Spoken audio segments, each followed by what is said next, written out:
Brett Okamoto with Mackenzie Dern, who takes on Jessica Andrade at UFC 295, and we were just commenting on how comfortable your outfit looks. And then you got your own merch over here as well. Are you developing some merchandise? We're trying to build a brand. First we just started out with a team, get them all clean, black, white shoes. I have them walking around the hotel for me. They're like my security guards. I have like my dad, my husband, my uncle, and then my coach, my striking coach. So it's cool. Starting to really brand Mackenzie. Hopefully can get like a lingerie line eventually, a bikini line, clothes, gi line. But let's get the belt first. Did you always have these aspirations of like creating your own line, or is this something new? No, for sure. I've always wanted to have my own line. I've always thought like, even since I went in MMA, with Ronda Rousey and everything she accomplished outside of the UFC, and knowing that eventually we stopped to fight, and we can't be getting punched in the face forever. I needed something there. But, between Moa, my daughter being born and everything, it's hard. It's hard to do everything all at once. So finally, start to breathe and, how I'm kind of on this new, like, Mackenzie, more championship title, like, style, I think now is the time that we can really be able to try and focus on the brand of Mackenzie. What do you mean by that? More of a championship style? Like you just feel like that's the portion of your career you're entering in a way you maybe never have before? Yeah, for sure. I think I definitely like starting to understand it even more, Before then, like before Angela Hill fight, like I would finish a fight winning or losing, and I'd be like, okay, I didn't get as many takedowns as I wanted to, so I need to train wrestling, or maybe I got punched and I felt it, or I wasn't, closing the distance, so I need to work my striking. And then I work like that specific sport, martial art, and now I'm like, okay, it's all one thing, like MMA. I need to do it together, not. And so then I'm like, okay, I'm striking, now I'm gonna go for the takedown, instead of blending it all together, elbows and cage work and win the fight.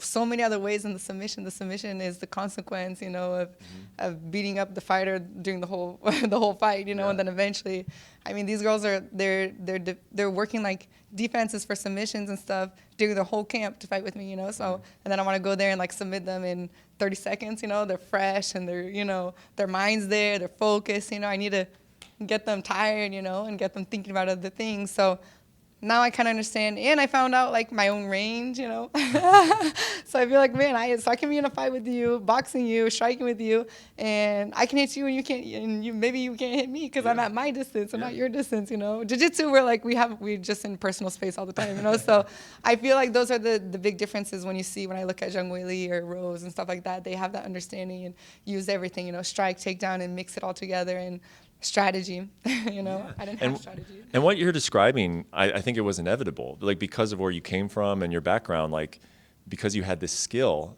You've won fights in the UFC, but you've also been learning how to fight while you're in the UFC. Like, and do you feel like did people along the way ever kind of give up on you? Like, oh, maybe this girl's not as good as we thought. Like, did that happen to you just because of what you're talking about, that you were still learning the sport and all this? For sure. I think people like expected me to like, just change all my habits. I think a lot of the newer generation fighters now, they're starting MMA already like at a gym that teaches MMA, so they offer everything at once, and imagine like a black belt from when I'm 3 years old, like training jiu-jitsu my whole life, and then all of a sudden I have to like change these ideas and, not accept being on the bottom for a little bit and stay on top and ground and pound, Angela Hill, I had 3 rounds, 10-8, one judge. I've never had a 10-8 round before, and I've done like, with Dion, I was doing omoplatas and chokes and all these things, and in my mind I did so much, and 10-9, and I understand like, okay, you have judges, so you need to, if I don't get the submission, I'm always submission, wanting to be submission, wanting to beat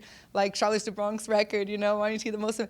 But I realize like I'm always a representative of jiu-jitsu, Even when I'm the champion, if I get a knockout, I'll be the jiu-jitsu girl who knocked out, you know what I mean? So relax, the submission will come, play the game, understand, and I have confidence in my striking and be able to get that. So I definitely feel that now I understood that, and I think that, you see like Jessica, for example. She's been 10 years in the UFC or more, I'm not even sure, and she has kind of like a very similar game. I don't think she's evolved so much, and I've been like 5 years. I took a year off with my daughter being born and everything, but I still think I'm getting better at things, and I'm adding stuff to my game.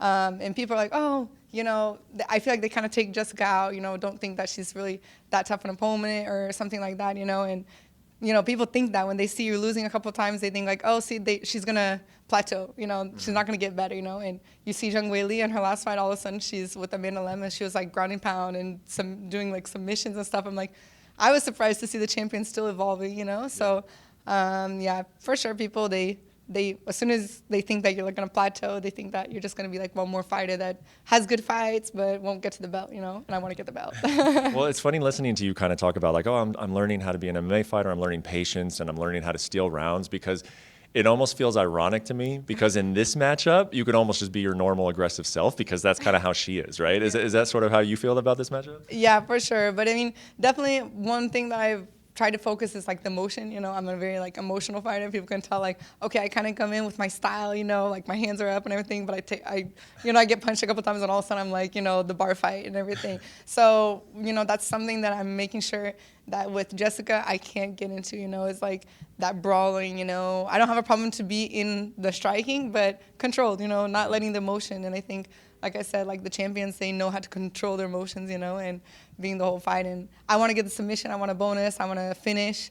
So I'm going to be going that. I'm excited. I'm not going to be like chasing. I feel like for me, the strategy to be chasing someone and cutting the ring is way harder. That's still something that I haven't mastered consistently. Yeah. So I'm definitely like thankful that Jessica is someone that comes forward, and I'm going to be working more on my backwards movement, and backwards, but going forward when I want to, Are you kind of respecting her power at all? Like, is there like when you talk about some of the mistakes that you can or can't make, is that because you respect her power? Yeah, for sure. I mean, I think she's someone that I can't let her like, I need to get her respect, so I'm definitely going to be, like if she wants to come, I'm going to meet her in the middle kind of thing. But I mean, it's just hard. If you get knocked out, you don't have any chance of like keep going in the fight, you know what I mean? Like if I fall on the ground or something, so it's like, that's one thing that I just want to make sure I don't get knocked out, Of course, yeah, that would be my number one goal too. It's going to be interesting now to watch this fight, knowing that you're trying to like stay patient. You're trying not to get in a brawl, because it's also Madison Square Garden. The crowd is there because of the opponent style that you have. I mean, I thought you were starting to like live at the apex. Like 7 of your last 8 fights have been there. Does Madison Square Garden, does the significance of that mean something to you? Yeah, I mean, even before I came here and I watched, my first time was with Chito Vera. I came to support him when he fought Frankie Edgar. Even before that I was here, I've been wanting to fight at MSG since I got into MMA, you know what I mean? So this is like a dream come true to be fighting here, one of the biggest, most famous arenas in the world. But definitely, I want to put on the show, for sure. Last question for you, and I would normally never ask this of a fighter, like how is your personal life? But your personal life became such a big story about your last one, and you were talking about the chaos of the camp and of your life, and then you had this great performance, and you said maybe actually the chaos was good for me. Yeah. So I have to ask, after we talked about it so much in your last fight, how is your personal life, and how has this camp been compared to the last one? Yeah, it's been crazy too. Totally crazy. You don't, like I said, it's like there's a lot of pressure on the personal life, to get this win. Things have been like really crazy, and I've never been like so dependent on the win, you know what I mean? And this fight, I'm very dependent on, like just financially and my record, and just being able to, I try to like renegotiate my contract, and it was like, oh, but your last 4 fights, you're 2-2, so it's like, you feel like, man, I need this to be able to make a big step for my career, for my brand, for everything like that, to be able to do some big changes and be like championship material. So, I mean, some injuries, I made my Ruka, they closed, so like I ended up, I left Perillo.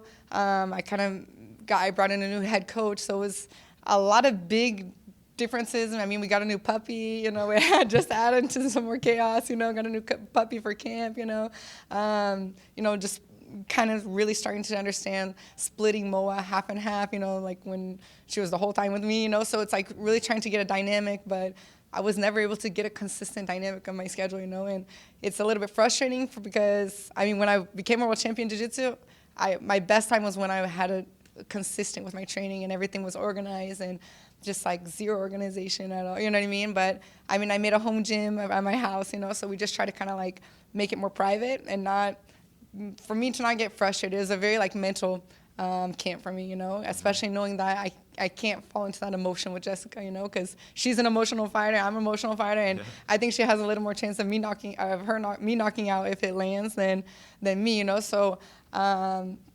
yeah, just I was getting really frustrated. Like, man, I'm getting emotional. I'm crying in training, and just all these things, you know. And the coaches are like, I'm feeling like they're expecting something of me. And then how I had a great performance with Angela, you know. It's like, man, you don't want to have anything less than that. You know what I mean? You want to just have each time getting better, you know. So, but yeah, I think again, I don't know. It always ends up working out, you know? Yeah. It worked out really well last time. I mean, everyone was so impressed by your performance. And thank you for that answer. You know, thank you for always being so open and sharing that with the viewers. I think it makes, you know, them more interested in you and your story. So no, everyone goes through it, right? That's when I realized, like, man, everyone has these things. You know, it's not just me, for sure. Jessica's going through lots of stuff. And just like the day-to-day, you know, everybody, you know, probably if it's not fighting, it's finances. If it's not finances, it's family, relationship, whatever, you know. So it happens. Life keep going. I can't wait to see you guys in the garden. It's going to be very fun. Thank you for the interview. Thanks so much.